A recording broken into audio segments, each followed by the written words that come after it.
Hello, and welcome to today's art class lecture with me, Professor William Wright. Today I'm going to be going over chapter 11 from Living with Art by Mark Getlein. So, chapter 11, which is sculpture. So, let's jump right in. Start taking a look at the slides. Here we go. Okay, got some good punny stuff happening here. So yeah, we are in the media section of our textbook. We just finished drawing and painting, and then that was chapter 6 and 7, and I usually jump from there to chapter 11 because I think sculpture follows next right after painting. So yeah, sculpture, installation, they belong in chapter 11. In chapter 12 will be craft, which we'll cover next. So in any case, yes, yeah, we're jumping right into 3D media. And funny enough, I mean, honestly, I will say as far as the media that is used, the specific material, I actually pretty much anything goes, right? There's an infinite number of materials that could be used for media specifically, or media for as a medium in sculpture. So really what this lecture is going to be over is like types of media and ways of using them, more so than like specific ones. But yeah, we'll take a look. But first off, let's talk about what is the difference between what we've been talking about with drawing and painting versus 3D medium. It's basically, I mean, it's pretty simple. You know, when we look at a painting, we're looking at height and width. There's the two dimensions, and to get sculpture, we add the third dimension of depth, which then turns it into an object that is in space with us. It is art created with all three dimensions, not just the illusion of them. It's height, width, and depth. And another word for this is in the round, meaning you can walk around it, you can see it from multiple sides. Multiple sides. It is an actual object in the room with you. This is kind of the basis of all three dimensions being used. Although I guess you could technically, make a cube or something that's all paintings, but then that cube in and of itself is an object that then becomes sculpture. Yeah. So in any case, yeah, you guys, you know it when you see it, because when it's in the third dimension, we are in the third, like all three dimensions. So when art objects are, they become sculptures or three-dimensional artwork. So, as I already said, as far as media goes, there's an infinite number. There's everything and the kitchen sink. I say that because literally, like kitchen sinks, are part of sculpture sometimes. The Armut piece, famously created by Marcel Duchamp, is literally a plaster urinal or a ceramic urinal. So there you go. Yeah, everything fits. So we have, we talked before about found, or I guess, yeah, this is actually our first time touching base on what found object means. But yeah, the traditional making materials, of course, are wood, clay, stone, plaster, metal, paper, any kind of nature materials, water, ice, anything that you can take. Usually it's just considered traditional if it's just one material, and a material that you take the raw form of and then alter in major ways. So yeah, like I said, pretty much anything fits there. But found object is a new idea that you've probably heard before, but new to this class. That is basically art made using objects that are not normally used for art, and often without hiding what they are. So it's not usually taking a raw material that you would typically sculpt with and changing it. It's taking objects, and you can alter them, or you can just leave them the same and they become a sculpture just because the artist basically said so. So basically, we have the examples of found object here to the right, and you could argue that the urinal is made of porcelain, so that is a typical like traditional sculpting material, but it's not really, because the porcelain was sculpted into a urinal, and then the urinal in and of itself was the material. So it's a found object. And then you have things where literally just like, so this bench with the reeds sticking out of it, those reeds haven't been changed at all. They've been added to a bench, so they're in a different place. It's recontextualized for you, but at the end of the day, they're just reeds still. So they're not really altered. They are presented as they are, and then in a new setting that turns them, or the artist says is a sculpture. But then we also have, of course, the third kind of version of looking at a found object. This is an artist using eggshell, which is not typical. It's a normal, or it's an everyday object. It's not a typical sculpture material, but he is using it in a typical way. He takes that eggshell and he's using it to sculpt the chicken, which of course says something about what chickens make, eggs make chickens, and all of that. But it's a non-traditional, it's a found object material, but then it's used in a traditional way. So it opens up the world to really being able, when you get into found objects, you can use whatever you want, and there's all kinds of ways to do it. So in any case, that covers the materials and the idea of found object. But let's dig into like how materials are used. That's kind of one of our best indicators of how to learn about media in sculpture. And before we do that, I guess really another type of sculpture I want to add that's sort of not a fully a sculpture, but it is not a painting either. So these are called relief sculptures.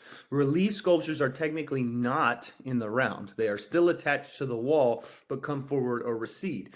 Since they are attached to the wall, you can kind of get to the side of it, but you can't walk around to the back of it. You can't see it from all the different angles. So that's why we say it's not really in the round, but it does come into space. So it does have a third dimension. So it's like kind of a sculpture, but kind of a drawing as well. Lots of wood, plaster, clay, stone, anything that usually it pretty much has to be carved. That's not totally true, but typically it's carved things that then will hold their shape once they're set up on a wall for a long time, or sometimes they're literally carved into walls. But yeah, relief sculptures, they're like 3D paintings in a way. And we have some relief sculptures that become just part of everyday life. Not only are they typically, or is it common for them to be a part of architecture, but we also see them in coins, even, or, just objects that we carry around, badges, coins, anything like that. And basically, the two types of relief are base or low relief, which basically means it slightly projects into space. It's very attached to the background. So this is what you get when you have like a coin, or if you really look at like ancient forms of relief. You have the Egyptian reliefs, you have the Assyrian, like the pictures of Ashurbanipal and things like that. It's been used for millennia in a way that they're just very slightly projecting into space. They're completely attached to the wall, but they have, if you ran your hand over them, they would have depth. This, in contrast to high relief, the other type of relief, basically, high relief is just projecting boldly into space. It's at least half of the depth of the real thing. It may actually even partially detach from the wall, so that stuff far forward is slightly in the round. So, like you could, unlike the projections in a bas relief, you can't put your hand behind them. But some of these objects in this battle of Angiotti. You could, put your hand behind the head of several of these characters. You could put your hand behind the sword here at the top. You can even see that the artist is sort of flexing in the way that the horse goes outside of the picture frame, the sword goes outside of the picture frame. All these objects are in really high relief. They stick out very far into space. Yeah, so those are the two types of relief sculpture that, like I said, are sort of our bridge between a two-dimensional like depiction of something and a sculpture. So let's talk about the three main categories of sculpture. Additive basically is adding things together. Individual pieces or segments are brought together to form a sculpture. Subtractive is made by cutting or carving away to form a sculpture. So that's like the typical, your artist like looking at the block of stone and seeing the sculpture in it and carving it. Casting is made by taking a liquid or fluid form of something and placing it into a mold, and then it dries or cools or whatever into a solid sculpture. Okay, so these are the three main categories.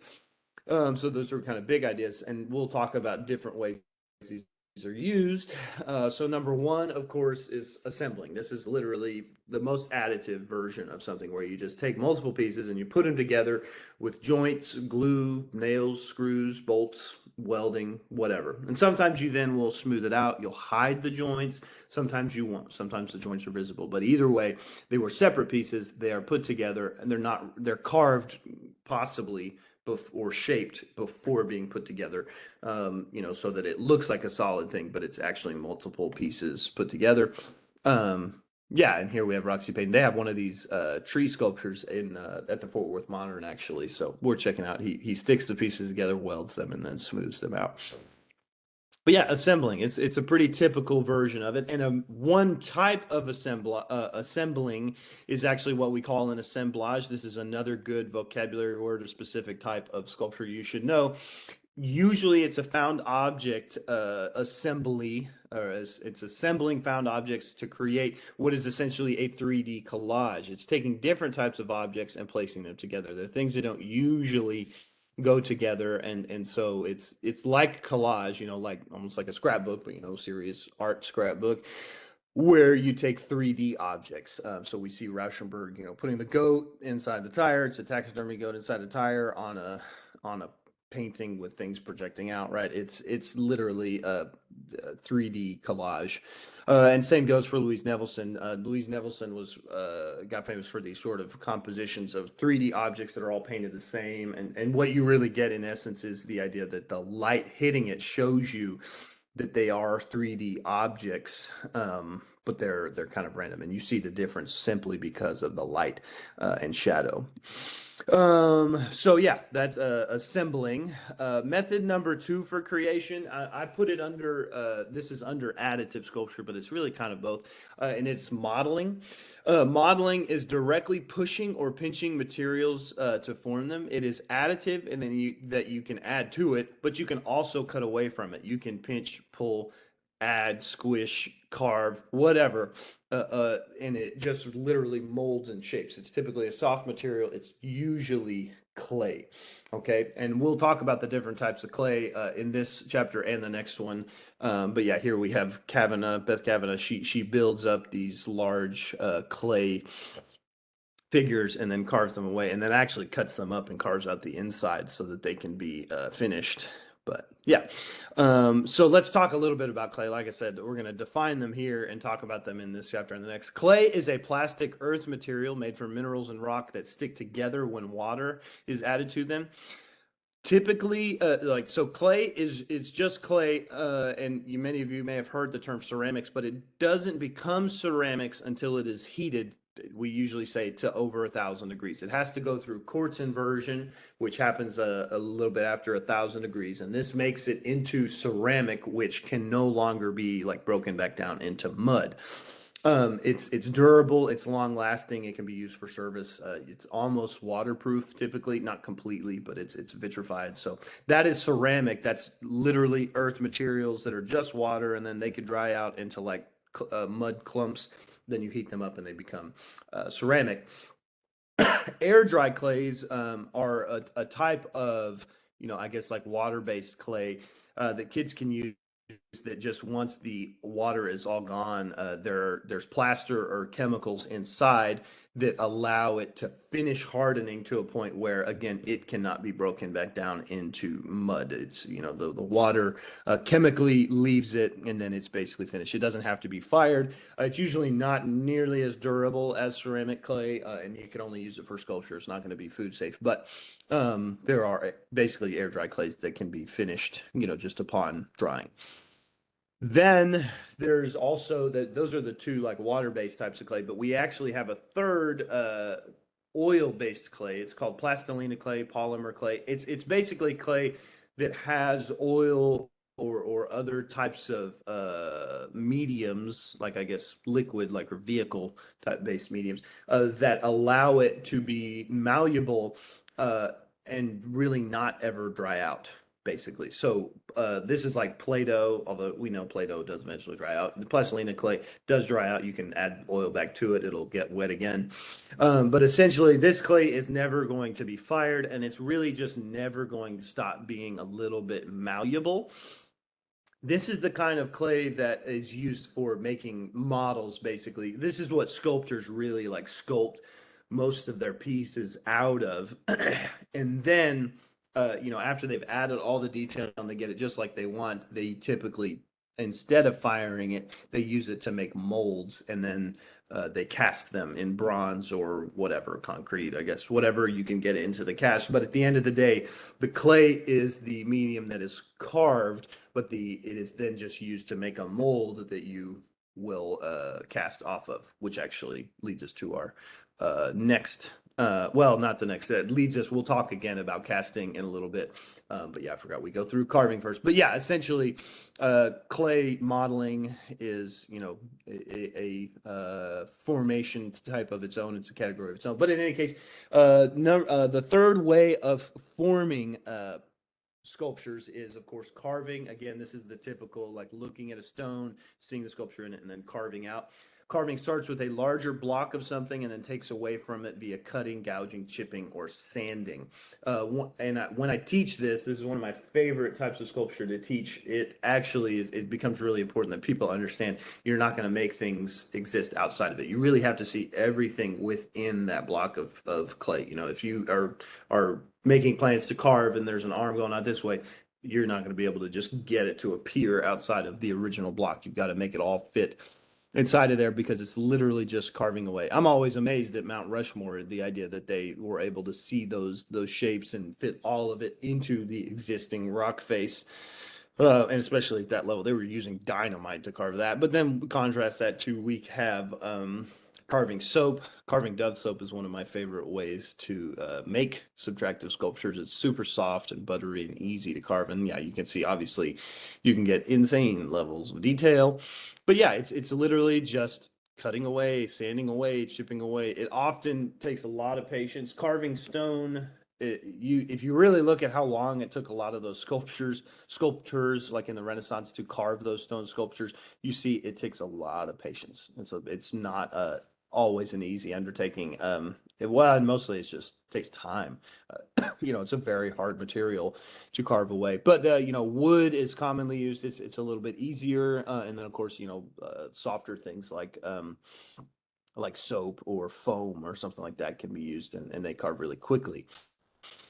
So that's oh, and I should say that carving is the kind of most typical subtractive form, right? You take the solid thing, you cut away from it, and it's carving, chipping, yeah, whatever. But in any case, what is typically, like I said, it's the fourth way of making a sculpture we're going to talk about, but it's the third category of sculptures is casting. Casting is more indirect.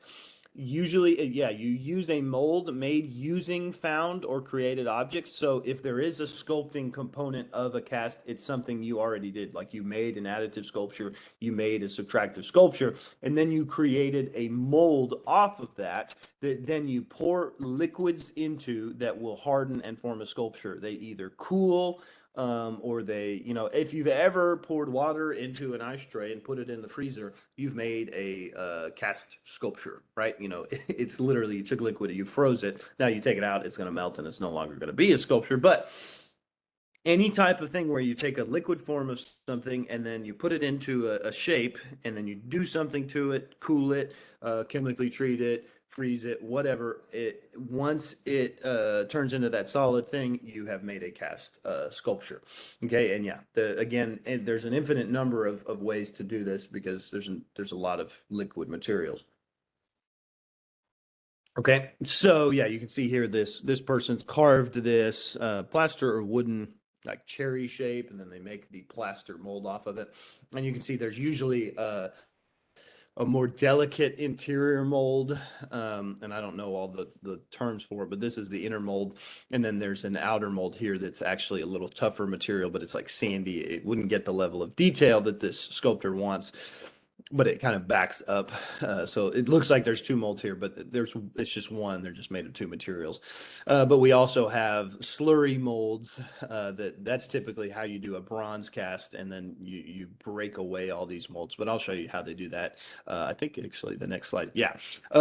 So the common way that bronze and metal sculptures are made. Yeah, it's pretty amazing that this is what we do with metal, which is such a hard earth material. But this most common way of making a cast metal sculpture was actually created by the Romans, I think. I guess it could have been the Greeks, or I should know that better. But the Greeks and Romans, I'm just going to lump them together like we do a lot of times in art history. The Greeks and Romans perfected this method of lost wax sculpture. And it is actually still kind of the preferred method of making, especially large scale, well, I guess large to medium scale sculptures out of bronze. And the way that this works, first off, you should just go watch this YouTube video, and it's going to make it make way more sense. Um, I'll post it along with this link, but as wherever you have access to this video or the slides, if you can get access to the slides, open that YouTube link, watch it. Essentially, what happens is that the sculptor makes a wax or clay sculpture that they're going to turn into the bronze shape, right? So they finish it, all the detail, and then they make a cast of each part of that original sculpture. So they take that original sculpture, they make casts or they make molds out of it, right? So they'll do each piece. And this original mold is a hard, long-lasting material that they are then going to pour hot wax into. And actually, it usually has some sort of solid core, like a sandy or plaster core that's poured into the middle of if there's a big body cavity. But in any case, basically they use this first mold to make a second wax version of whatever the original sculpture is, and then that wax version, because it's typically done in pieces, it's put back together. They have that core inside of it, and then they add little drainages and air passages to that, and then they dip it in what's called slurry, and essentially it just gets caked. That second wax sculpture gets caked in all this plaster and sand and things that will be able to dry and harden into a mold, and then also be able to handle the heat of pouring bronze into it. So essentially, they take that second wax one, they cover it in slurry, then they heat it up, and all that wax pours out. And where the wax was will be just empty air that is perfectly the shape of that second sculpture. Then they pour bronze into that, and all that airspace fills up with bronze, which they then allow to cool, and boom, they have a bronze sculpture. They cut the hoses off, they clean up any joints, and all the core has been suspended through the use of these like peg type things that held it to the slurry. And then they finish it, and boom, they have a bronze sculpture. And they still have, the reason they do the double mold system is because when you do this, the slurry mold, it's going to be broken apart. It's going to be shattered and torn up. So they can go back and make another wax version out of this initial mold. So they never have to do the original carving again. They can just recast that first mold. Then they do the slurry lost wax method. It's pretty amazing. Watch the video. Makes it a lot easier. A simpler way of doing this, and one that's even more common, and one obviously I've got some knowledge of because I'm a ceramicist, although I don't have a ton of knowledge of it, is slip casting. So slip casting is what most ceramic dishes are made using. Slip casting takes liquid clay and pours it into a plaster mold. And I guess I should say first that the artist makes some version of the form that they want to make. It's usually solid, and then they make a plaster mold off of that. And then that empty space that's in the middle of the mold, they fill with clay. It's actually just allowed to sit for a while, and because plaster is porous, it dries the clay just along the edge of that empty shape, right? And then they pour it out, and then you're left with, they turn it upside down. The liquid clay that's still in the middle will pour out, and you're left with a hollow ceramic form that can then be cleaned up and used as a cup or a plate or a piggy bank or whatever. And this is how they make, like I said, this is how they make most ceramic ware in factories. They put it in some sort of mold. There's different versions of how they do this, but yeah, basically they take soft clay, it dries, then they have all these different versions of the mold, but each mold is exactly the same, and they can just pump out hundreds and hundreds of this same form.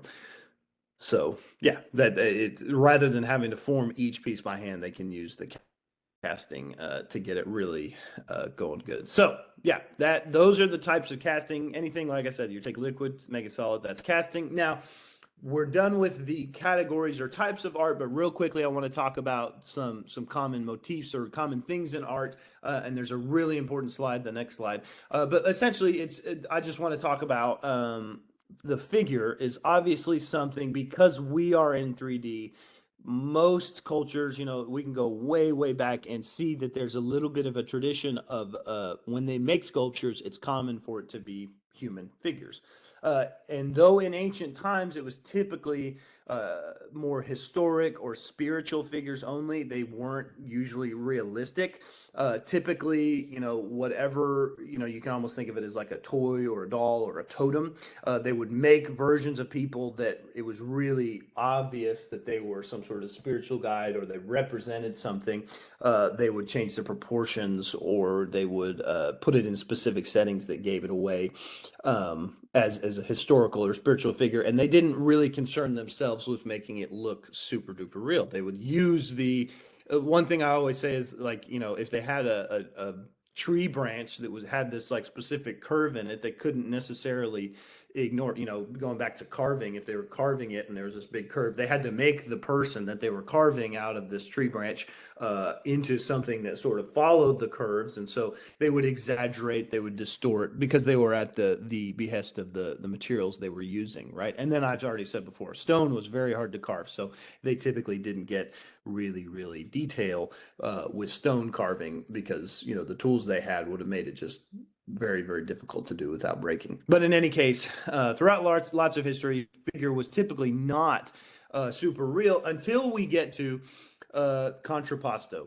Contrapposto is one of Mr. Wright's top 5 things you need to learn from this class. Contrapposto, as sculpting got better, technology got better, we got better at creating human proportions, but we don't really consider it that human sculpture became super real until the Greeks, and then of course later the Romans, and then even later in the Renaissance, we really started to highlight this natural phenomenon that happens in human poses, where basically things are counterbalanced, they're counterpoised, and that recreating that in a sculpture is what makes it look real. So let me give you an example. So looking at ancient Egyptian art, even these sculptures of Menkaure and his wife, while they are proportionally starting to become really good and the faces are really solid, there's this unnatural sort of like solid vertical stance that just doesn't quite look right. Right, we're all,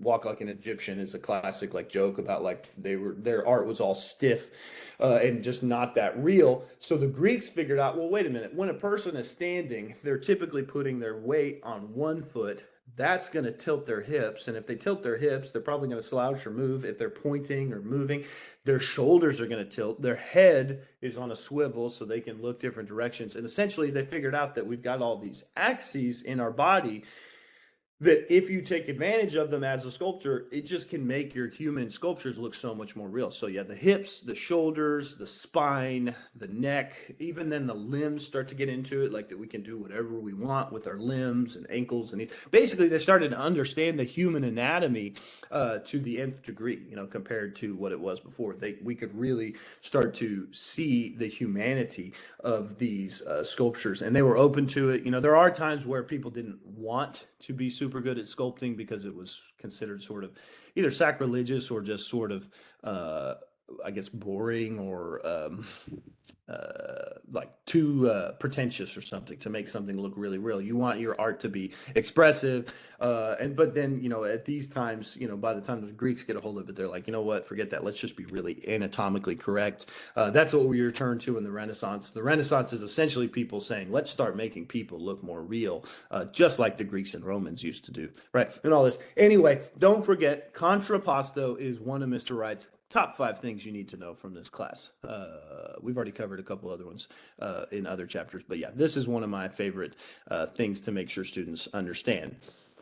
As we move through time, just like I was kind of saying, there were times in history where people didn't really want to sculpt realistically, and we're kind of in a time like that right now, and not for any religious or spiritual reasons, but because we have all these ways of making things that are super real. So if you want to be an artist and individual and expressive, you've got to find your own way of doing that. So modern use of figure is often very expressive. You see here the Walking Man. That's by Giacometti. He's a guy we looked at in the drawing chapter, and you can see Giacometti takes his human figures and sort of elongates and spreads them out. You saw he was a pretty like small, skinny guy, but he makes them tall and skinny, and they're sort of stretched. There's a lot of texture. It really shows off the metallic-y, or it's I guess it's the wax or clay that he's carving, but then it's like recreated in the metal that he's casting, and it's pretty impressive. And then of course we have Rodin, he's the guy who did the Thinker, right, which we always think of as super real, or at least naturalistic in its depiction. But Rodin was actually known for these more expressive, sort of distorted, like weighted down figures that he would create. They actually super remind me of bog bodies. I don't know.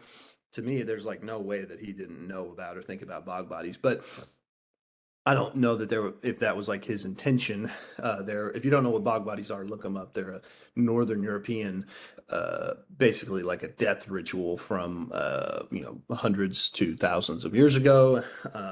And they're these bodies. They're basically mummies of the Northern European area of the continent. In any case, check him out. But yeah, he did these sort of distorted, very expressive figures that really changed the way of looking at a person. Ron Mueck does the same. He makes them very oversized in relation to us and as regular sized human figures. He takes like a little boy, makes it 18 feet tall. Yeah, and it's super real. It's all silicone based. He even adds hair. It's pretty wild. You can see him here carving into these kind of silicone based sculptures. Pretty wild, naturalistic, although it's expressive in the way that it changes its scale.